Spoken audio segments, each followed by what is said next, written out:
हमारा सब लेते थे, पीते नहीं थे। लेना अलग है, पीना अलग है। मैं तुम्हारा सबका भांग ले रहा हूं ना, दारू गुटखा। हा? कितने लोगों की जेब में है गुटखा? मावा क्या बोलते, खैनी। खोईनी बोलो, खैनी बोलो, कुछ भी हो। कितने लोगों की जेब में है? कोई लेके नहीं आया।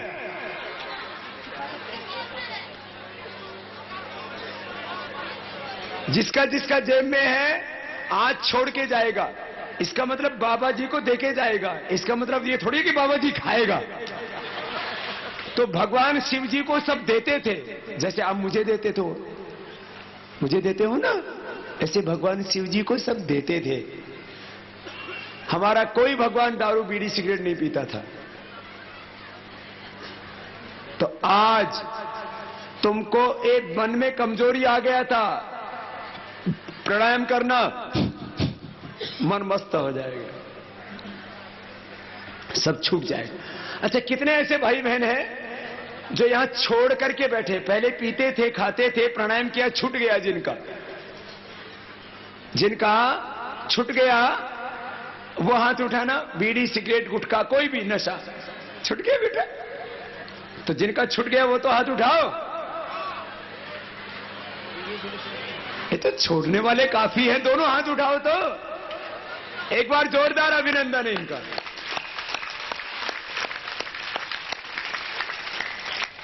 और आज कितने छोड़ के जा रहे हैं?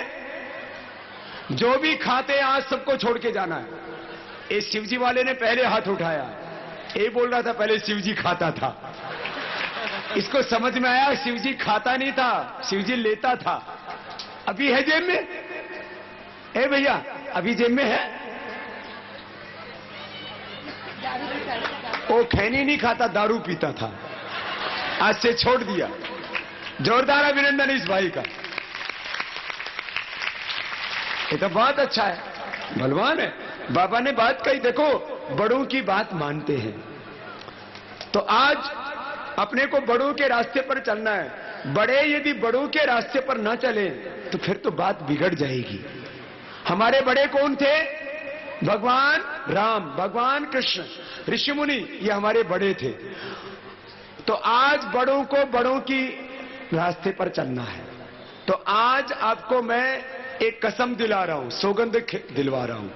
आज तुमको भगवान राम और कृष्ण की, भगवान हनुमान जी की, सब ऋषि मुनियों की कसम, तुम्हें तुम्हारी औलाद की सौगंध। तुमने नहीं छोड़ा तो तुम्हारी औलाद भी पिएगी, वो भी खाएगी, तो गड़बड़ हो जाएगा। देखो ये हमारी माताएं कितनी अच्छी हैं, अपनी बेटियों को ठीक बना के रखती हैं। ये एक भी मां दारू नहीं पीती तो ये भी नहीं पीती। जिस दिन ये माताएं पीने लग जाएंगी उस दिन तो गड़बड़ हो जाएगा। बताओ, आप कभी सोच सकते हो कि मां बहन बेटी 1% तो गड़बड़ हो गया? जो बड़े बड़े घरों की औरतें पीने लग गई है कुछ कुछ, उनको भी सुधारना है। लेकिन आज तक इस हिंदुस्तान की 99% मां बहन बेटियां अच्छी हैं। तो आप लोग भी तो अच्छे हो जाओ। आज के बाद कोई भी बीड़ी सिगरेट शराब के गुटखा के नशा के हाथ, किसी तरह का कोई नशा को आप निशा बोलते हो ना, निशा, ये निशा नहीं करना। तो आज छोड़ के जाना है। अपना बीमारी में और नशा में सब बर्बादी होता है, इससे कोई फायदा। अच्छा, रोग होने से कोई लाभ होता है किसी को? बोलो, लाभ होता है किसको? हॉस्पिटल वालों को, दवा बनाने वालों को। नशा से लाभ होता है किसको? दारू बनाने वालों को, बीड़ी बेचने वालों को, गुटखा खैनी बेचने वालों को। तो रोग और नशा बंद होने से, रोग मिटने से, और योग करोगे तो रोग नहीं होगा, और नशा खत्म होने से करोड़ों लोग अमीर हो जाएंगे। अभी क्या हो रहा है? करोड़ों लोग बीमार हैं, करोड़ों लोग नशा करते हैं, और उसका फायदा यह होता है कुछ हजार लोग अमीर हो गए जो दवा बनाने वाले हैं, नशा बनाने वाले हैं, और पूरा देश गरीब हो गया। आप सोचो, आपके शरीर में कोई रोग ना हो, आपको कोई बीमारी ना हो और आप कोई नशा ना करे तो सबकी आमदनी बढ़ जाएगी और शरीर तबीयत अच्छी रहेगी। हाँ? तो आज ये भी काम करना है सबको, है ना। आज सब योग करने का व्रत लेके जाएंगे और कोई नशा नहीं करेंगे। ये दो काम करना है। तत्पश्चात स्वामी जी ने लोगों को भारत में चल रहे विदेशी कंपनियों के षड्यंत्र और अपने देश में पनप रहे भ्रष्टाचार से भी अवगत कराया। वासुदेवपुर के लोगों को भारत स्वाभिमान से जुड़कर एक शक्तिशाली और समृद्ध भारत के निर्माण के लिए एकजुट होने का आह्वान किया। विदेशी कंपनियों की वस्तुओं का प्रयोग नहीं करना, इससे भी देश का बहुत नुकसान होता है। विदेशी कंपनियां, उनका तो आमदनी बढ़ रहा है। ये हिंदुस्तान यूनिलीवर 24 लाख रुपए लेके आया था हिंदुस्तान में। कितना लेके आया था? 24 लाख रुपए मात्र। और अब हर साल लगभग 24,000 करोड़ रुपए का बिजनेस करता है। हर साल कितने करोड़ का? और इसका टोटल, इसका वेल्थ देखेंगे, टोटल इसकी संपत्ति, परिसंपत्ति देखेंगे, इसका इकोनॉमिक वैल्यूएशन करेंगे तो लाखों करोड़ रुपए कमाते हैं। 24 लाख लेके आया था और लाखों करोड़ रुपए इसने कमा लिए। ये तो एक हिंदुस्तान यूनिलीवर की बात कर रहा हूं। ऐसे पहले एक कंपनी देश में आई थी और इसने इस देश को लूटा, गुलाम बनाया, बर्बाद किया। क्या नाम था उसका? East India. आज ऐसी 5,000 कंपनियां देश को लूट रही हैं। तो क्या है, देश लूटना चाहिए ऐसे ही? बोलो नहीं। सब कहेंगे नहीं लूटना चाहिए। तो स्वदेशी अपनाओ। आज संकल्प लेंगे, आज से सभी स्वदेशी को ही अपनाएंगे। आज सब संकल्प लेंगे स्वदेशी को अपनाने का, रोग मुक्त जीवन जीने का, नशा मुक्त जीवन जीने का। इन 3 चीजों से देश का कितना हानि हो रहा है? प्रतिवर्ष करीब 25 लाख करोड़ रुपए का। एक तो इससे इस देश को बचाना है। पूरे भारत को जगाने के लिए हम गांव-गांव जा रहे हैं।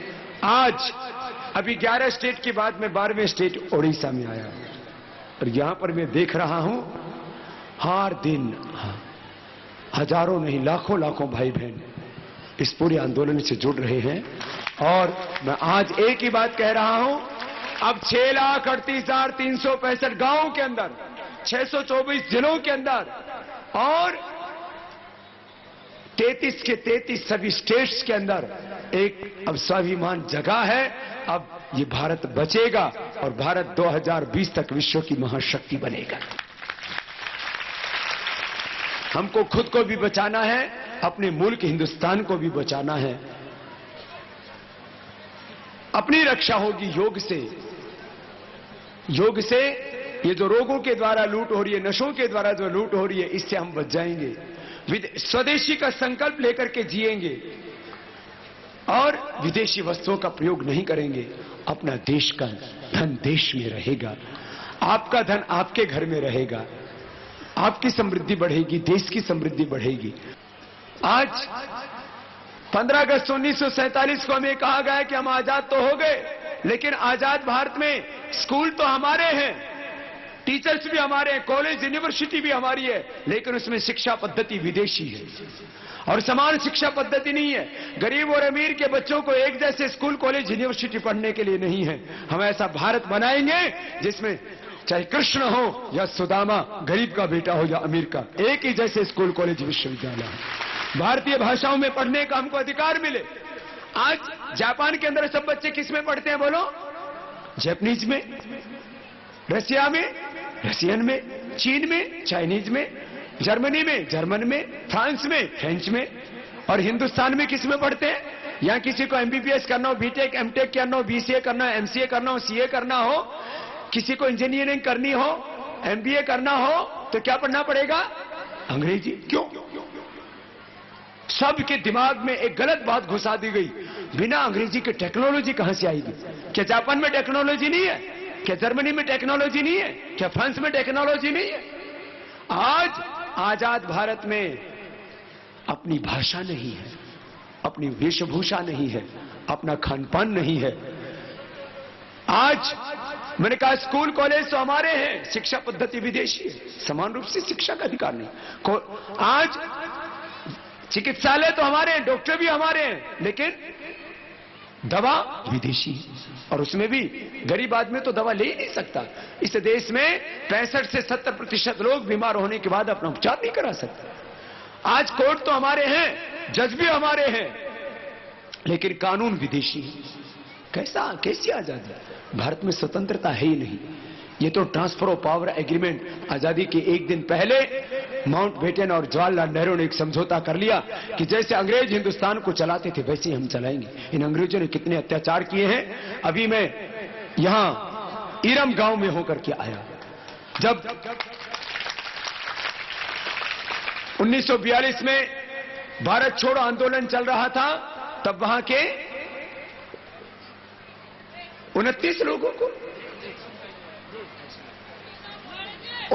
लोगों को जो निर्दोष थे, देशभक्त थे, निहत्थे थे, उनको अंग्रेजों ने गोलियों से भून दिया, जलियांवाला कांड की तरह। इन अंग्रेजों ने भारत में 7 लाख से ज्यादा तो क्रांतिकारियों को या तो पेड़ों से लटका दिया, या रोड रोलर के नीचे दबा करके खून की पिचकारियां उनके निकाल दी, या गोलियों से उनको भून दिया, या जेलों में तड़फा करके मार दिया। 7 लाख से ज्यादा क्रांतिकारियों ने अपने जीवन की आहुतियां दी, अपने बलिदान दिए, तब जाकर के हमको आजादी मिली। और आजादी फिर जिन लोगों के हाथों में देश की सत्ता आई, उन लोगों को मिली जिन्होंने क्रांतिकारियों के साथ में धोखा किया था। इसलिए मैं कहता हूं, हम जिन लोगों को मानते हैं कि खानदानी नेता हैं, इनमें ज्यादातर लोग खानदानी देशद्रोही हैं, खानदानी लुटेरे हैं, खानदानी चोर हैं, खानदानी बेईमान।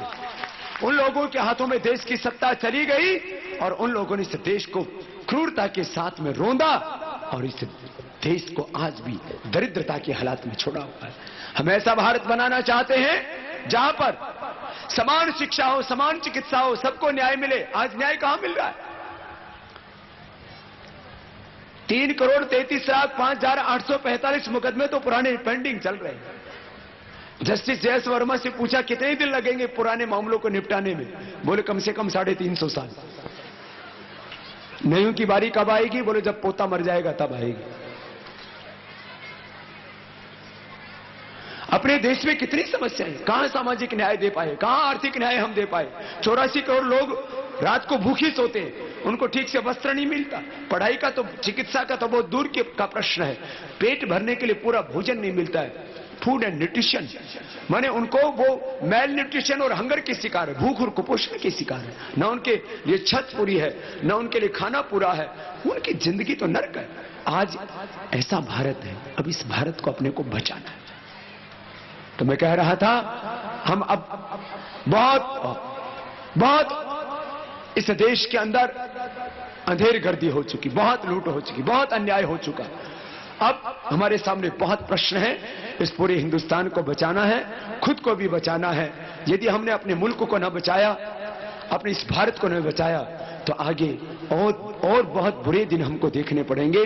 लेकिन अब हम सबको जागरूक होकर के खुद को और इस पूरे मुल्क हिंदुस्तान को बचाना है, और हम सब मिलकर के एक ऐसा हिंदुस्तान बनाएंगे जिसमें ये सारे पक्षपातपूर्ण शासन व्यवस्थाएं, ये सारे काले कानून, ये भ्रष्टाचार, ये काले धन की अर्थव्यवस्था सब समाप्त होगी। सब लोग सुखी होंगे, सब समृद्ध होंगे, सब सम्मान और स्वाभिमान के साथ जिएंगे। ऐसा भारत अपने को मिलकर के बनाना है। आप मेरे साथ में बोलेंगे, बोले भारत माता की, दोनों हाथ ऊपर उठा करके भारत माता की, वंदे वंदे। ऐसा भारत बनाने के लिए ये भारत स्वाभिमान की यात्रा चल रही थी, और अब ये द्वारिका से शुरू होकर के 1 लाख किलोमीटर की यात्रा हमने की। भगवान के नगरी से भगवान के प्रदेश में यात्रा आ गई। आज यहां वासुदेवपुर में हमारे सब कार्यकर्ताओं ने, भाई प्रकाश महाराणा जी, नारायण जी, गिरीश जी, लक्ष्मी प्रिया जो हमारी बहन है, महिला प्रभारी भाई प्रहलाद जी, सब मिलकर के बहुत सुंदर काम कर रहे हैं। भाई खगेंद्र प्रसाद मोहंती जी जो आज पतंजलि योगपीठ के लाइफ मेंबर भी बने हैं, एक बार उनका बहुत बहुत अभिनंदन है।